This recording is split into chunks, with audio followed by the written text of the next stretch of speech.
Hi, everyone. Happy Memorial Day. It's so lovely to have a day home in my creative workspace. I'm wearing one of my summer scents, my lavender soliflor, and I'm just hanging out, feeling relaxed. And then I had the idea, I was looking at my bookcase yesterday, and my eyes came across this beautiful tarot deck by Leonora Carrington. She did some beautiful depictions of the major Arcanum tarot.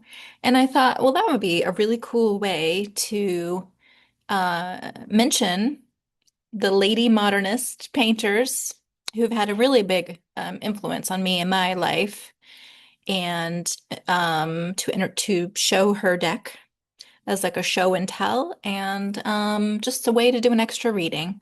So I've got the deck here, and I picked us some cards.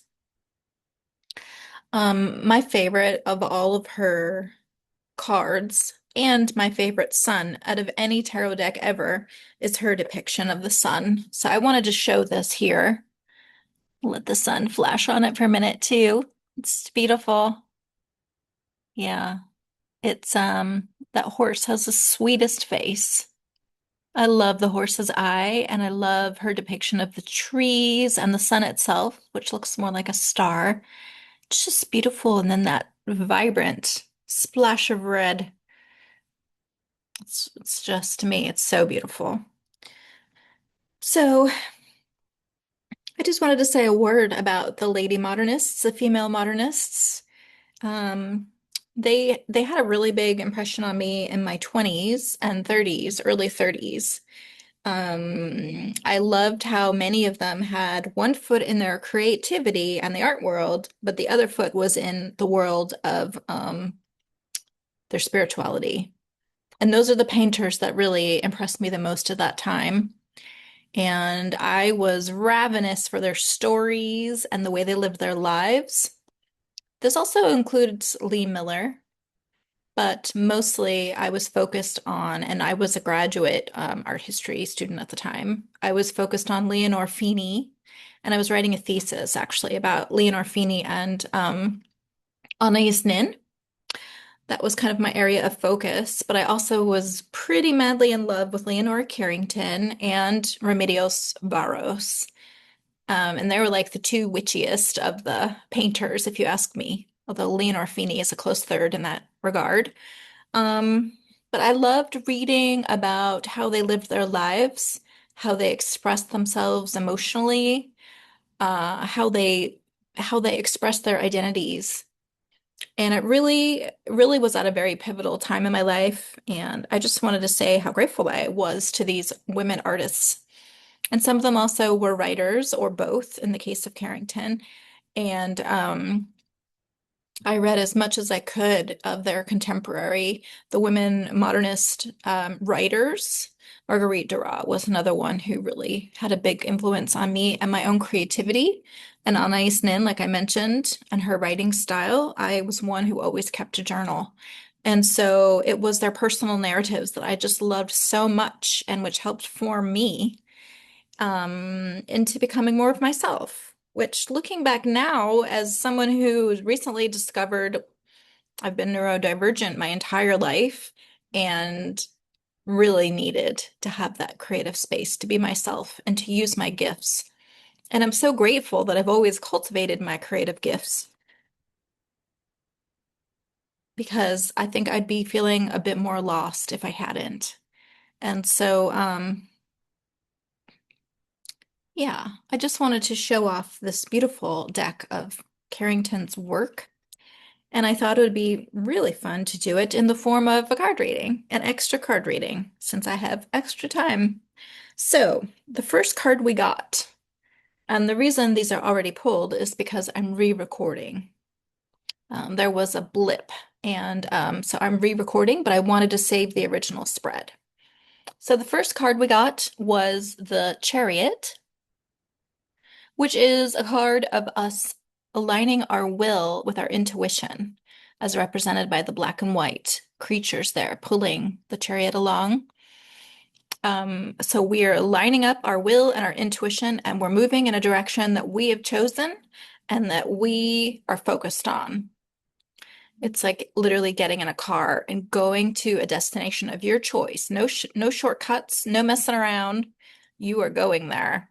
And so it's the force, the will behind that decision that is emphasized with this card. So I always love her eyes on all of her animals and people. Okay. And then next we have Carrington's Judgment. And this angelic being almost reminds me of like a beautiful butterfly with the swirly, almost antennae looking swirls above its head. I believe this is supposed to be the Archangel Gabriel calling up these people who have died and they're in their tombs and they're being called back to life. And so this card is a card of divine timing. Kind of lines up beautifully with the idea of like, where are my car keys? I have somewhere to go, you know? So this is like a card of divine timing, a card of waking up to a really deeper understanding of like who you are and what you want to move forward with in your life and what is over and done. So it's a powerful card. Judgment. What a companion to the Chariot. And then we got the Devil. So it's maybe this is part of asking like what is over? Unhealthy relationships that keep us chained to something lower vibration, unhealthy habits, unhealthy relationships with money or food or drugs, etc. We need to unchain ourselves now because we've got stuff to do, basically. And that is emphasized further with her strength card. So kind of the lower things that keep us stuck is represented here by the dragon and the lion. And the lady represents like our higher selves, the upper selves. And she is so powerful just by being herself and in her higher self that she's able to put her hand in the lion's mouth. She's taming those lower energies, and then therefore she's freeing herself. It's a card of healing, heart healing, strength, higher wisdom, knowledge of self. So my goodness, these cards are just moving right along here, like with a beautiful theme and I don't know, really powerful. I'm just looking at the numbers for a minute. It almost feels like they should be in the sequence. I mean, they're not in the tarot, but for a minute, the way they flowed, I just had to take a double look. And then the reading concludes with my favorite card, the Sun. And I loved that it came out of the deck. I knew there was something missing, and then I'm like, okay, just one last card. And then the sun popped out. So, yes, I think the visual is beautiful, but also the meaning is equally beautiful and equally fits within this flow that we've got going on here. So, the sun, the innocence, the sweetness, the higher self aspect of not only the lady in the strength card, but also of our wise, free child self. That sweet, innocent part of us is indicated here. It's also a card of Leo, of summer, freedom, and purity as represented by not only just a horse, but a white horse. So thinking about these things, keeping them in mind is our destination. And it seems like we all are going on a pretty transformative and interesting journey these days with the cards that we've been getting.